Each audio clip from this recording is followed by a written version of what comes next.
Доброе утро, зрители Stop Game! В эфире Инфакт.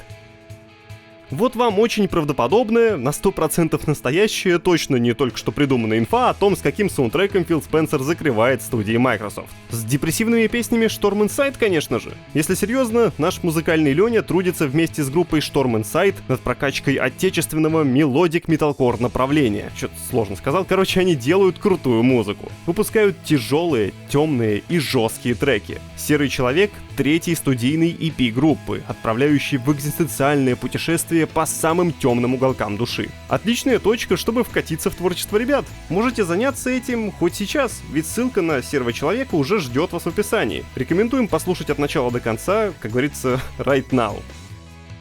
Fortnite — крупный апдейт. В игру от Epic Games ворвался Fallout. Обновление знаменует старт третьего сезона 5 главы, поэтому издательство выложило трейлер к запуску версии и рассказало о ее содержимом. На этот раз студия решила удивить геймеров песчаными пустошами и навороченными тачками. Лор такой. По острову пронеслась неистовая песчаная буря, открыв новую локацию под названием Пустоши. На ней уже закрепилась банда воинов-пустошей. Они явились в этот край вместе с непогодой. Мародеры не только обожают автомобили и мотоциклы, но и неплохо возводят укрепления. В пустошах появилась пылающая платформа, где вырабатывается нитро, нитродром, база воинов-пустошей и другое. В третьем сезоне пользователям позволят от души покататься на внедорожниках и даже их прикарманить. Новая техника вместе с спорткарами из первого сезона поддается модифицированию. Чтобы установить обвес, стоит всего лишь наехать на него. Усиления пригодятся для замесов на нитродроме. Важно помнить, что практически у всех модификаций есть запас прочности. Когда он опустится до нуля, предмет исчезнет. Разработчики советуют вовремя менять улучшения или воспользоваться ремонтным ящиком. Также есть паяльная лампа для починки вручную. Для выживания в пустошах Epic Games предусмотрела освежающую ядерколу и добрые кактусы, которые разлетаются на целебные плоды при ударе. В боевом пропуске под названием «Вдребезги» спрятали ворох косметики вроде силовой брони Т-60 Братства Стали, образа Горошка, скина Повелителя Рока и так далее. В июле станет доступен облик Магнета из пустошей. Третий сезон 5 главы завершится 16 августа, а узнать больше подробностей об обнове можно в заметке на сайте. Издательство Square Enix довольно часто сообщает, что продажи очередного AAA-блокбастера не соответствуют ее ожиданиям. О том, откуда берутся такие заявления, рассказал один из бывших боссов компании. Джейкоб Навок сейчас возглавляет компанию GenVid. Эта студия занималась Silent Hill Ascension. А до этого он несколько лет был руководителем по бизнесу в Square Enix и отчитывался напрямую перед президентом компании. Навок опубликовал тред на личной странице, где и рассказал, из чего складываются ожидания в продажах. Для начала, смотреть на экономику игр необходимо сквозь призму прошлых лет, когда закладывался бюджет на производство. Например, Final Fantasy XVI отправилась в предварительное производство еще до релиза Final Fantasy XV, то есть до 2016. С тех пор многое изменилось, успело выйти и взлететь до космических высот Fortnite, что сильно повлияло на всю индустрию. Вот из необходимости закладывать бюджет игр сильно заранее и непредсказуемости роста или не роста рынка выливаются все основные сложности. Раньше игровые компании выбирали дату релиза по принципу Голливуда. У вас есть день выхода, а все конкуренты — это фильмы, которые выходят по соседству. Игроки заканчивали одну игру и начинали искать другую, которая удовлетворит их игровые нужды. Компании хотели, чтобы именно на их игру публика обратила внимание в следующий свободный слот. Но за последние годы очень многое поменялось. Новые игры конкурируют со всеми уже вышедшими фри-то-плейками, которые постоянно добавляют свежий контент. Раньше игроки переключались с игры на игру, а теперь постоянно сидят в одних и тех же играх и возвращаются туда с каждым сезоном.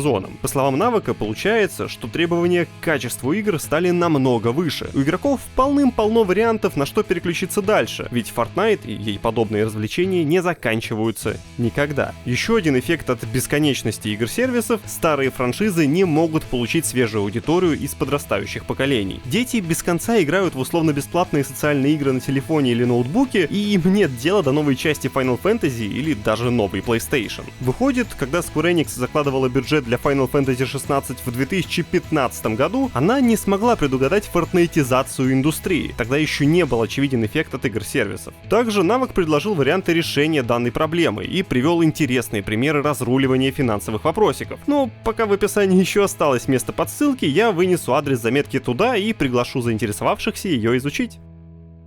Похоже, Microsoft скоро анонсирует новую Doom с подзаголовком The Dark Ages. Об этом пишет журналист Том Хендерсон. По словам репортера, проект находится в разработке не меньше 4 лет. Еще в прошлом году Хендерсон слышал о Doom в средневековом антураже, и подзаголовок «Темные века» намекает, что информация была верной. Тут уместно напомнить, что ранее, в мае, холдинг ZeniMax зарегал торговую марку IDKFA. Ее название — отсылка к чит-коду из серии Doom. О грядущем анонсе свежего боевика также говорил Том Уоррен. Кроме этого, «Темные века», возможно, не станут консольным эксклюзивом Xbox. Об этой инфе сообщил инсайдер Nate the Hate и журналист Windows Central Джесс Кордон. Судя по их словам, Doom The Dark Ages посетит ПК, Xbox и PlayStation. При этом Кордон подчеркнул, что запуск состоится одновременно на всех платформах в рамках обновленной стратегии Xbox. Очередную Doom, предположительно, покажут на Xbox Games Showcase. Она стартует 9 июня в 20:00 по Москве.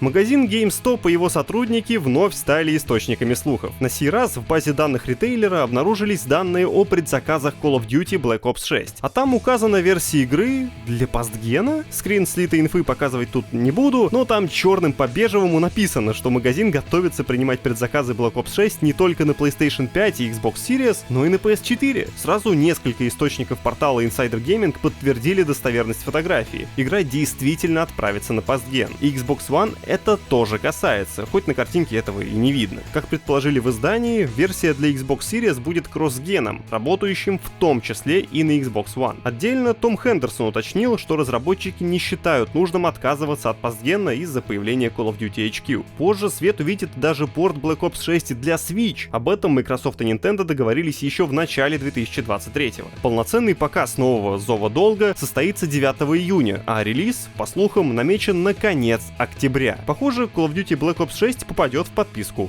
Game Pass. За последние несколько дней случилось столько утечек из новой игры от Valve, что сомнений практически не остается. Deadlock точно существует, активно разрабатывается и проходит фазу закрытого тестирования. Теперь за судьбой Deadlock следить еще удобнее, прямо через сервис SteamDB. Для тех, кто выкинул компьютер в окно и потребляет исключительно консоли, напомню, что SteamDB — это любительская база данных магазина, которая собирает показатели онлайна, отображает цены в разных регионах и цепочку изменений, отслеживает историю обновлений самих приложений и так далее. Только есть важный нюанс. Чтобы страница игры на SteamDB заработала, нужно извлечь особые данные — токены. Обычно их можно добыть через покупку в Steam, либо через активацию ключа. Эти токены могут пожертвовать все желающие через специальную программу. Накануне некто пожертвовал ключ от закрытого теста Deadlock. Ну и вы поняли, это уже слив какого-то запредельного уровня наглости. Вытащили следующее. Среди внутренних названий игры — Цитадель и Project 8. У теста неплохой онлайн.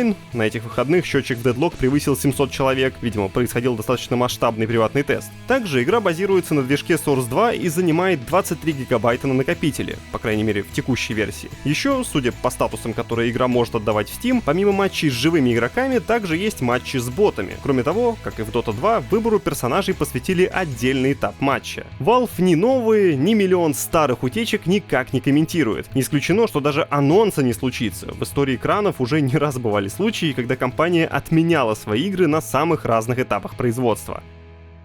Коллектив ShiftUp выпустил большое обновление для Stellar Blade. Помимо тесных бади и платьев для Евы, апдейт предлагает дополнительный режим и улучшения из разряда качества жизни. В режиме Boss Challenge геймеры могут подраться со всеми 19 боссами, которые представлены в боевике. Для испытания нужна информация о побежденных боссах во время обычного прохождения. Более высокая сложность для забавы откроется вообще после финальных титров Stellar Blade. После окончания битвы в режиме система проанализирует ваш скилл и выдаст статистику вроде потраченного времени и количества идеальных парирований и уворотов. За победу над всеми боссами на нормальной сложности или выше полагается новый костюм. Кстати, о них апдейт добавил в Stellar Blade несколько новых нарядов. Костюмы из серии Куноичи можно найти в убежище Адама. Остальные улучшения такие. Автоматическое возвращение к захвату цели при выходе из режима с дальними атаками, стало можно оставить компас в качестве постоянного элемента интерфейса, время на решение загадок слегка увеличилось, ну и пофиксили разного рода баги, внесли правки баланса и другое по мелочи.